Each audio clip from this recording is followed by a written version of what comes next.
Welcome to the Grand Canyon Slam Pro Wrestling Podcast, where we talk anything and everything professional wrestling all across the great Copper State of Arizona. Today, we'll be going over Sonoran Championship Wrestling SCW Final Curtain. Allegedly their final show. This company has been around the Phoenix area for 9 years. 9 long years they've been entertaining Phoenix locals with some of the hardest hitting wrestling around, which is saying something for the Arizona territory. And apparently they're finally done. They're wrapping it up. Owner Jay Garland cut a promo basically thanking all the fans, all the sponsors, everyone that's ever come through the back. And it would appear that Sonoran Championship Wrestling is done. But again, we'll be going over their last show, Final Curtain. This took place this past Saturday, July 21st, 2025, at the Luke Greenway American Legion Post number 1 in Phoenix, Arizona. We had several matches, but the show started with, again, a brief promo from Jay Garland. I don't personally know all the details about Sonoran Championship Wrestling, who runs it, who owns it, who's in charge, who does what. I don't personally know. So if anyone out there knows the details, wants to give me a little info, feel free to hit me up, DM me, comment, whatever. I'd love to talk about the dynamics of what's going on backstage because, again, I'm a big SCW fan. A lot of us are, and we hate to see the company go away. So if anyone knows anything, let me know. We'd love to talk about it. Presumably, the closing has something to do with the recent and sudden passing of wrestling veteran CC Star, a man that I was not lucky enough to ever get to meet, but by all accounts was a mentor not only to SCW talent, but the talent all across not just Arizona, but the country. And certainly seemed to be a huge part of SCW backstage. Again, Jay Garland is the owner. Was the owner, but we'll get to that. CC Star, if I had to guess based on just the way that they are presented in the show, I would guess that Garland was the owner and promoter, while Star was probably the booker. But again, I don't know that for sure. Somebody please either confirm or correct me on that. But again, the show begins with a promo from owner Jay Garland thanking the fans, thanking the sponsors over the years, thanking all the wrestlers and everyone that's ever come through the back. But of course, as always, this heartfelt moment is interrupted by Pete the Heat, the smarmy little... trying to keep this G-rated for the kids. Sorry, moving on. Pete interrupts, being incredibly rude, as only Pete can do, says that Garland ran the company into the ground, SCW died because of Jay Garland, yada, yada, yada. And ultimately, Pete challenges Jay to a match, but Jay agrees under the condition that Pete puts something up as well. Pete has to put his career on the line, which Pete agrees to. So our very first match of the night is a career versus company match. Jay Garland versus Pete the Heat. If Jay wins, Pete must retire, but if Pete wins, Jay relinquishes ownership of Sonoran Championship Wrestling to Pete the Heat. Jay is fighting this match in street clothes, clearly not ready for this match that was advertised on Facebook the day before, but he's injured. I guess that's part of it. Jay takes over immediately, beating the living crap out of Pete, but his injury immediately takes him to the ground. He can't even stand after a minute or two. This immediately lets Pete take over. Pete beats him down for a minute or two, and then his lackey, whose name I didn't catch, but Pete's lackey hits Jay with a taser when the ref's back was turned, maybe, or maybe this was a no DQ. I don't quite recall. Shoot, my bad. But his lackey hits Jay with the taser. Pete hits Jay with a guitar to the head. And, of course, Pete gets the pin and the win.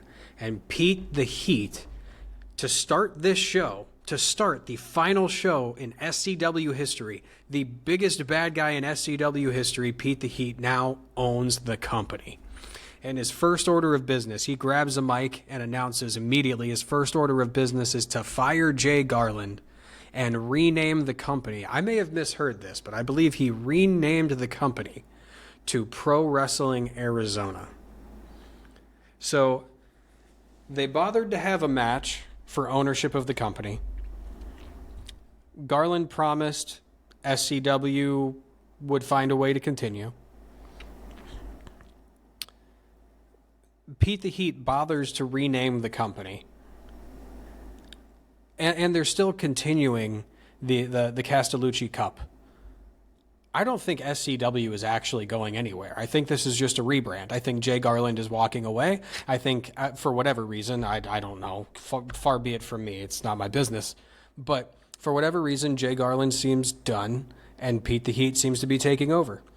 It's a changing of the guard. It's very interesting, and I cannot wait to see what happens next. Actually, we'll see what happens next. The effects of Pete being in charge seem to have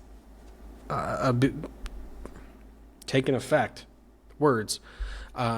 We seem to see the effects of Pete the Heat owning the company immediately, as later on tonight we will see several title changes. But before getting too ahead of myself, that is, again, the first match of the night. Pete the Heat manages to pin Jay Garland to take ownership of SCW, fires Jay Garland, and renames SCW to Pro Wrestling Arizona. PWA, PWAZ, we'll see. Moving into our second match of the night. This was a four-way match, not elimination, first fall to a finish for the Castellucci Cup. A qualifier for the Castellucci Cup tournament, between Johnny Suave, I heard it both ways said that night, I'm not quite sure, JC Westerfield, the baldest bastard in the game, Matteo Gemini, and I believe it was pronounced Chivero, an absolute beast who absolutely had my attention. Again, someone tell me how to pronounce his name, please, because I got to find this guy and I got to follow him. The match was fairly even all around. All four guys got a little time in the spotlight. Some things of note. Suave was a lot of fun. The entire crowd loved him start to finish. Suave and JC stuck out to me personally the most. Suave because of his connection with the audience, and JC because it's really hard to ignore that bright ass head. Chivero again is a beast, and his one-on-one hard-hitting back and forth with JC was so much fun. It's always fun to see that bald bastard get the crap beaten out of him. Suave ultimately wins by pinning Matteo Gemini to qualify for the Castellucci Cup tournament. I'm really glad that Johnny Suave won. He's a lot of fun. Again, his connection with the crowd is super tight. It's not something that you see all the time, especially on the indies. And it's going to be a lot of fun to see his run in this tournament. I hope it goes well for him, and I hope he makes it far. I personally don't know much about the Castellucci Cup. This will be my first cup. I'm excited for that this year, but I'm not sure if it's an annual thing or if this is their first time doing it. I'm not really sure what the deal is with the Castellucci Cup, but hopefully we'll get some more answers. Again, if anybody knows anything, comment down below. DM me on social media. Let me know what's going on. Set me straight, please. Moving into our third match of the night. This was one I was personally very excited for. Leviathan taking on Big Rig Donnie Palmer for the urn of CC Star.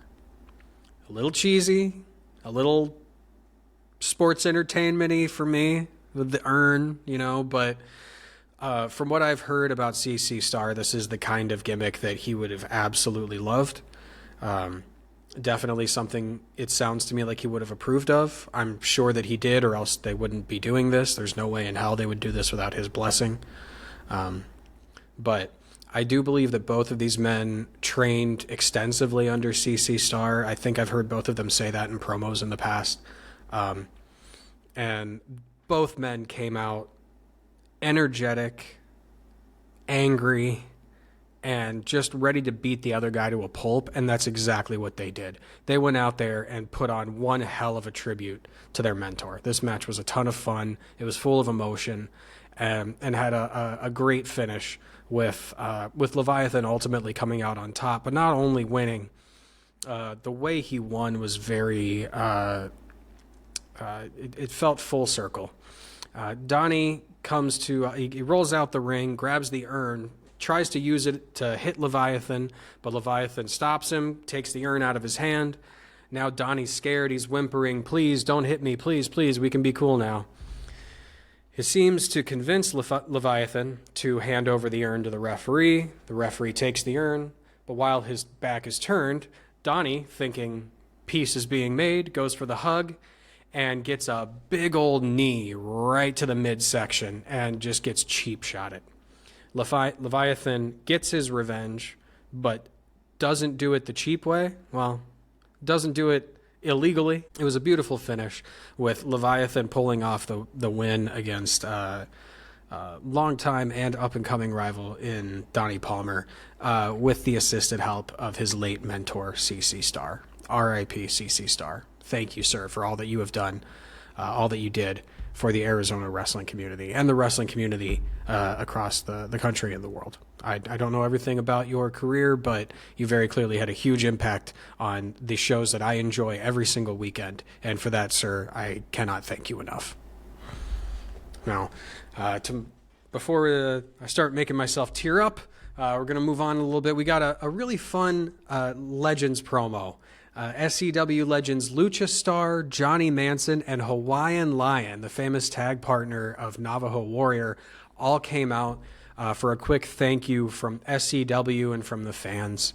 But it doesn't last long before Rick Maverick of AWF interrupts, saying that AWF must be better than SCW because AWF is still around.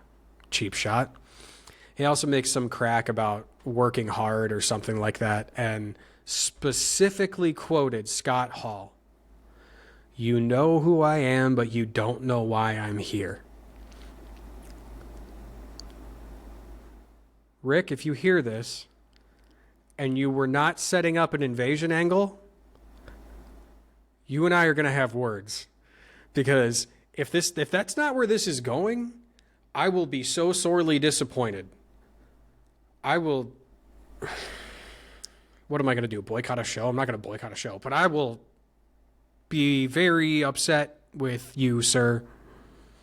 Man, if this is really setting up an AWF versus SCW or Pro Wrestling Arizona, whatever, if this is setting up an invasion angle or some kind of battle between the two companies, I will lose my crap. I will lose my mind. We need something like this. We have so many different companies all offering a huge variety of types of wrestling here in the Valley and across Arizona as a whole. This would just be so much fun, and I really, really hope that's where this is going. But I digress. Maverick interrupts the legends of SCW celebrating their career and the company. Basically talking crap about SCW and talking up AWF until he is interrupted by Thugnificent, who comes out to defend SCW, and just like that, we've got a match. Thugnificent versus Rick Maverick. Another incredibly hard-hitting match. As anyone who's seen these guys before, if you haven't, you're missing out. But anyone who has knows that Maverick is an absolute beast, and he knows how to play the part perfectly. Thugnificent is so much fun to watch because his style is it's very brawling based, and so it feels so natural when you see him do it. He still has some cartoony, performance-y type moves, but even when he does that, it all flows so well. The Thugnificent is so much fun. I don't have enough good things to say about this dude. He is one of my favorite local wrestlers. I don't know if he actually is local. I hope he's Phoenix local. He might be from Vegas or something, but if anyone knows, let me know. Comment down below, DM me, set me straight, please. Ultimately, Thug does pull out the win with a badass-looking 619 around the ring post, followed by a scary-sounding and scary-looking driver that he hit onto Rick. After the match, all three legends hit Rick with their signature moves, and they all get in the ring and celebrate with Thugnificent. And Hawaiian Lion grabs a microphone and calls Thugnificent the future of Arizona wrestling. I'd call him the present, but point taken and agreed with, sir. Very much so. So this segment led into the longest 15-minute intermission of my life. But coming out of that, we briefly thanked the sponsors of the night, which I personally do like to do here on the podcast as well. Again, these guys are obviously not sponsors of the pod, but I love supporting professional wrestling. I love supporting professional wrestlers. I love supporting professional wrestling promotions. And these guys make it possible for those guys to work. So thank you, huge thank you from the Grand Canyon Slam to Pete's Pool Services, to Matt's Freeze Blasted Treats, excuse me, Matt, sorry. And of course to 3D Sports Cards. If you're not familiar with them, you are not paying attention. And finally to American Legion Post 1 for hosting this event and so many of SCW shows in the past. What a fun venue. It's a very well taken care of building, plenty of parking. I never realized how much parking they actually had in there. The bar is always quick, helpful, and very affordable. I love this venue, and I sincerely hope we get more wrestling here in the future, and that the closure of SCW doesn't mean the closure of the Luke Greenway Post as a wrestling venue. Moving on to the second half of the show. We opened up after the intermission and after the thank you to the sponsors with the Desert Rose title being defended by Sassy against Eliza Hayes. Hayes, I admit, I'm not familiar with, but Sassy, if you're familiar with SCW, you're very familiar with Sassy.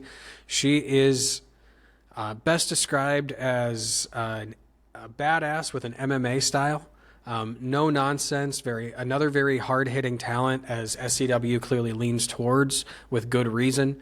She's very entertaining, a wonderful heel that knows how to play to the crowd and get the crowd involved. I love Sassy. She's a ton of fun.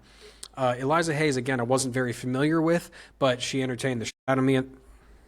Trying to keep it G-rated. Again, Eliza Hayes I wasn't very familiar with going into this one, and they did have a bit of a rough start. It took them a couple minutes to get on the same page and start connecting on some moves, but they got there pretty quickly, and when they did, this one was yet another hard-hitting match. I know a lot of folks expect the women's match to be the more calm, maybe technical or slow-paced, or in some ways just watered-down match on the card, but it never is in SCW. Certainly not when Sassy's on the card or when she's involved in the match, and it wasn't here. This one was a ton of fun, and a big surprise. I did not expect Eliza Hayes to pull out the win, but she did. She rolled up Sassy for 3 and shockingly walked away as the new SCW Desert Rose champion, or maybe the final Desert Rose champion, but congratulations to Eliza Hayes. Condolences to Sassy, and condolences to Eliza Hayes. She's pissed off Sassy. She's not going to be around for long. Moving on. Another Castellucci Cup qualifying match. This one, a one-on-one match between Vic Mansaw and Billy Crook. I'm a huge fan of Billy Crook. His gimmick isn't just fun, and I'm a sucker for funny gimmicks, and he is funny, but he's also a hell of a wrestler. In that respect, based just on that one comment, he reminds me a bit of Orange Cassidy, in that his character is very much the focus of his act, but that just means that people sleep on his wrestling ability. He really is so crisp, so entertaining, and maybe this was, maybe I'm not giving Mansaw enough credit here. I don't mean to not give him any. He was a lot of fun as well. He was awesome. I don't think I've ever seen him before, but I definitely look forward to seeing him again. But Billy Crook is just a special wrestler in my mind. Maybe I'm just a Billy Crook mark. I don't know. But I first saw that man, what is it now, 7 years ago in Chicago at Freelance Wrestling as part of the Take It Home Wreckers. Good old days. But again, this match was another hard-hitting match, go figure. But this one did also have a lot more technical moves, a little bit more flips, though not a lot, nothing lucha-esque, but a little bit more high-flying than the others, as these guys were a little lighter on their feet than most of the other wrestlers on the card so far, excluding Thugnificent off the top of my head. This was very much my match of the night up until this point. They were both on the same page completely. They were both showcasing their entire movesets. There was even one perfect bump by Mansaw that was, the bump was perfect and the timing was perfect. The crowd was just starting to die down. It had just reached that quiet point where a couple people were starting a side conversation, and then bam, the loudest bump I've ever heard. And immediately, that was fantastic. Both guys very much on the same page. I'm just going to keep repeating myself if I keep going down this route. I've spent enough time on this match. These guys are awesome. The match was a ton of fun. And the ending was kind of disappointing. I hope we get to see these guys go at it again, because in the end, ultimately, both guys fall out of the ring. They fall hard. The crowd was a little concerned about both guys, especially Crook, but ultimately Crook is unable to get back up, whereas Mansaw is able to get back in the ring right after that 9 count and beat the 10 count, pull out the win via countout. Vic Mansaw defeats Billy Crook by countout and advances to compete in the Castellucci Cup tournament. That'll be interesting to see as well. But I'm not going to lie, I'm disappointed that Billy Crook didn't win, especially with his Bigfoot or Yeti, the Abominable Snow. I don't know what that guy's supposed to be, but I love that little dude. Our penultimate match of the night for the SCW Tag Team titles. We had what I thought was a surprise appearance by the Peacemakers. These guys are a lot of fun. I think I've seen them once before, maybe at Thunder Mountain Wrestling down south, or maybe I'm making that up. I'm not sure. But these guys are a lot of fun. I personally don't love when tag teams do a variation of the Road Warriors gimmick. I find it a bit derivative, typically. It just lacks creativity. But something about these guys, I don't know if it's their charisma or if it's just that they're more genuine than most tag teams that try this, but their spin on the Road Warriors gimmick with the hockey pads and the spikes and the 2 big beefy boys just beating boys up, they absolutely nail it. They are so much fun. These guys are a blast, and they came out to take on the defending SCW Tag Champions, the Gibson Brothers. My mother taught me that if I don't have anything nice to say, I shouldn't say anything at all. And so I'll just say that the Gibson Brothers sure are wrestlers. They sure did hold those titles. Not enough good things to say about the Peacemakers, though. Those guys are so entertaining. Their gimmick is, again, it's just unique enough to feel fresh, but it's also a variation on what feels familiar and what feels what's proven. So these guys are a ton of fun, an absolute blast, and I was super excited to see them pull out the win against the Gibson Brothers. That's right, new SCW Tag Team Champions are the Peacemakers. I'm really excited to see these guys again in the future. Their energy, their interaction with the crowd, just a ton of fun. I do believe this match was originally advertised as the Gibson Brothers defending against Thugnificent and EJ Sparks. I'm not sure what's going on with EJ. I know that Thug and EJ recently had some kind of spat in IZW. Not sure where that's gone, either in IZW or anywhere else. Not totally sure what the deal is with that, or maybe EJ's hurt and he had to miss this show. I have no idea what went on there. But only a couple days before the Peacemakers, I believe, were first advertised for this one. Again, if I'm wrong, somebody please correct me about all of this. I'm begging you. Comment, DM, etc., etc. But huge congrats to the Peacemakers, and an equally huge thank you for taking the titles off the Gibson Brothers. Okay, I'm going to say one thing. We were on TV once is not a gimmick. It's not a gimmick. It's not. It's your gimmick might as well be we're wrestlers with some success. That's like a. I'm moving on. They're great wrestlers. They're great in the ring. I just don't get the gimmick.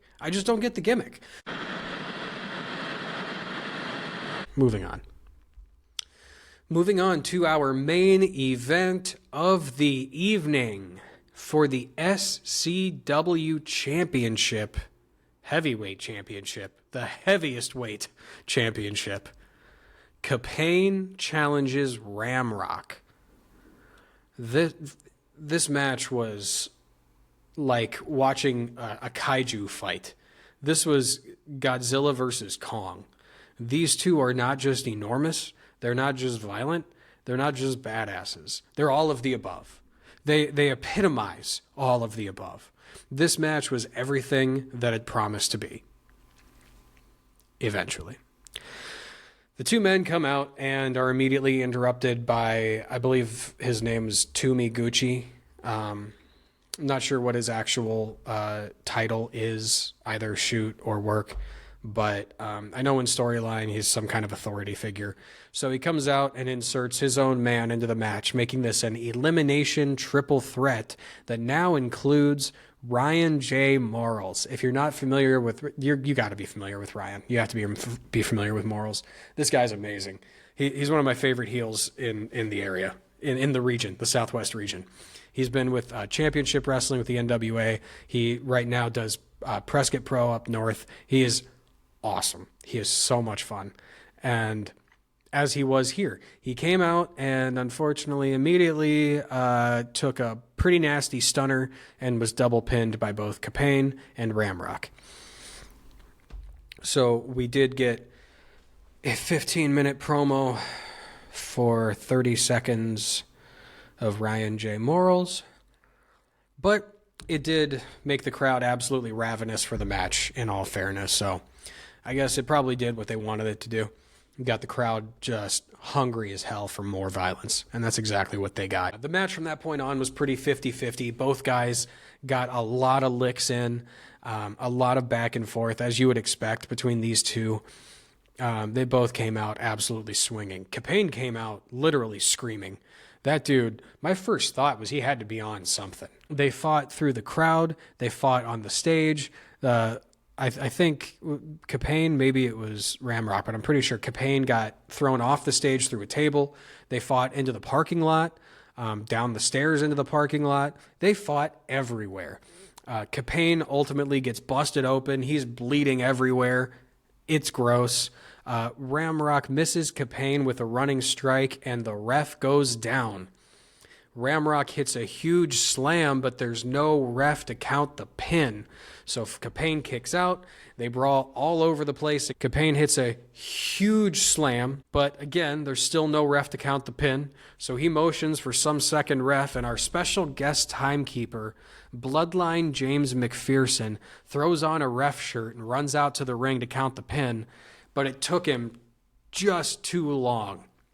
Just too long as Ramrock is able to kick out. Ramrock works his way to his feet, hits a reversal, hits a huge spear, 2 gigantic boots, the biggest F5 I've ever witnessed in person.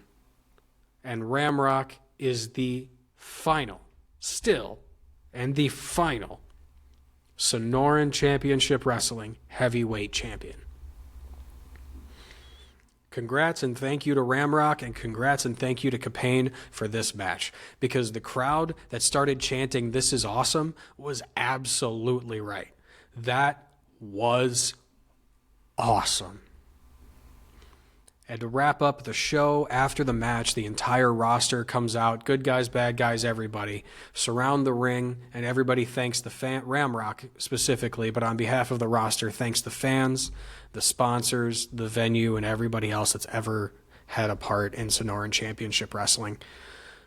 I would personally like to thank Sonoran Championship Wrestling. I would like to thank Jay Garland for all the awesome shows. I've been to at least half a dozen of their shows in the last year or two, and they are consistently so much fun. It's sad to see this brand going out, but it's great to see them go out on top. And I can't wait to see what's next. Speaking of, what's this about Pro Wrestling Arizona? Pete the Heat, hit me up. Let's do an interview. Let's hype this. Come on, hit me up, Pete. Let's go. I am desperate to learn more about the concept of Pro Wrestling Arizona. Again, I firmly believe SCW is continuing as the Castellucci Cup is still going on. There were a couple of promos, that specifically said, we're still going to be here, we're still going to be around. And again, Pete's taking over. If the company's closed, what's he taking over? The next hour and a half? No, they'll be back. And I'm really excited to see what's next for the company formerly known as Sonoran Championship Wrestling. Well, that is it for SCW Final Curtain, and sadly, that is it for SCW, apparently. Next up, this coming weekend, 2 gigantic shows competing with each other, and it's driving me nuts. Thunder Mountain Wrestling is going to be down south.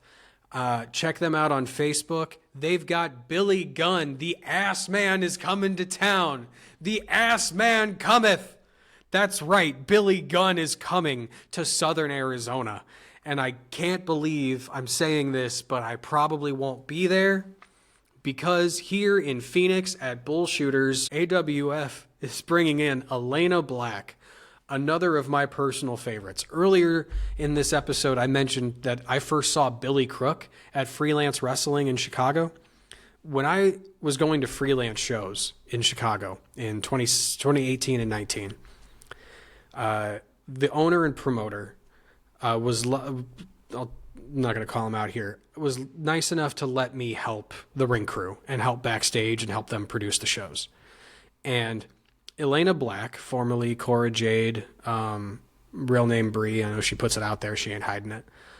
She was also working ring crew at the time, as she is from Chicago. So I got to know her a little bit, not much. You know, it's not like we were super close or anything. I'm not pretending we're tight. We haven't talked in 7 years. I'm a big fan of hers because we did, put rings together a couple times, and I followed her pretty closely. She's an absolute badass. Her character is not a character. She is a legitimate badass. And I cannot wait to see her live for the first time in years. And I can't wait to see her here in Arizona, in Phoenix, at AWF, taking on Brittany Brooks for the AWF Women's title. Oh, that match is going to be amazing. I cannot wait. Those 2 women are both badasses in the ring and out. Not enough good things to say about both Brooks and Black. It's going to be awesome. But again, if you're not in the Phoenix area, if you are down south, check out Thunder Mountain. I've only been to one of their shows, but if the rest are half as good as that, you don't want to miss it. I am incredibly angry that I have to pick between my 2 favorite companies. Sorry, SCW and everybody else, no offense. But I have a very special place in my heart for AWF, and TMW impressed the living crap out of me, and I promised myself I wouldn't miss their shows if I could avoid it. If you can make either of these shows, make it. Trust me. I'm telling you, if you don't, you will regret it. I will be at AWF, I think. That's seeming pretty likely, especially because I've got family coming in from out of town this weekend. So it'd be kind of harder to go down south. But huge good luck to TMW. I hope that they do some kind of live stream. I believe that they do that. I'd love to watch their show Sunday morning. And I cannot wait for AWF at Bullshooters. Both of those shows are this Saturday. That will be July 28th, 2025. Or, excuse me, June 28th. Good God. Have I been saying July this whole time?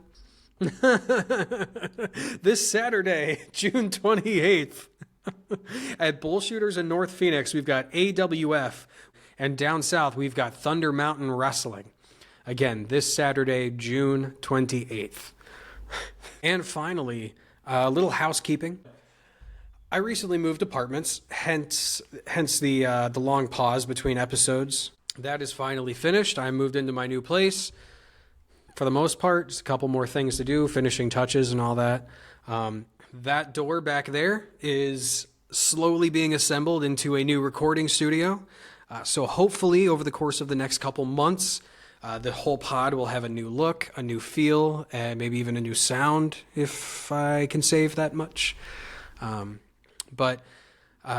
So some big exciting changes coming to the pod. I know I keep saying that I want to do interviews, but never actually setting them up. Truth be told, I'm just a little nervous about it. I just don't want to do one and mess it up. So if any wrestlers out there happen to hear this and they're not worried about having a bad interview or a bad interviewer, then hit me up. I'd love to have you on. I'd love to talk to you. I'd love to get to know you. Love to help get your name out there a little bit and talk about what you got going on in your career, in your upcoming matches, what's going on with the promotions you work for, everything. Well, that's all I've got for today. Thank you all for listening. I appreciate your time. I appreciate your following. Please like, share, subscribe, leave a comment, all that fun stuff. It really, really helps. I know you hear this in every YouTube video, but it's true. It helps with the algorithm. It helps get my stuff out there so that I can try to build a following, so that I can try to build out that podcast studio in there. I got to get soundproofing. I'm working on some canvas photos to put up on the wall, keep it classy. I need lighting. I need cameras. I need the works. And I do not have a huge budget. Y'all know how it is right now. The economy is not very hobby friendly right now. So unfortunately, I got to treat this more like a side hustle. So everybody, please comment, like, share, subscribe. I greatly appreciate all of it, every little bit of it. It means the world to me, and I just hope that I can in some way create a platform here to help wrestlers get their brands out there, get their product out there, and make a name for themselves here on the local level, and help wrestling in Arizona become a true staple, the way that it is in Arkansas or Tennessee or South Carolina. Thank you all for listening. I greatly appreciate your time. I greatly appreciate your attention. Follow all the wrestlers mentioned here today. Check them out. If you have any questions, let me know. Thank you all again. Y'all are awesome. I love you all. Have a wonderful day, a wonderful night, and live long and prosper. Have a good one.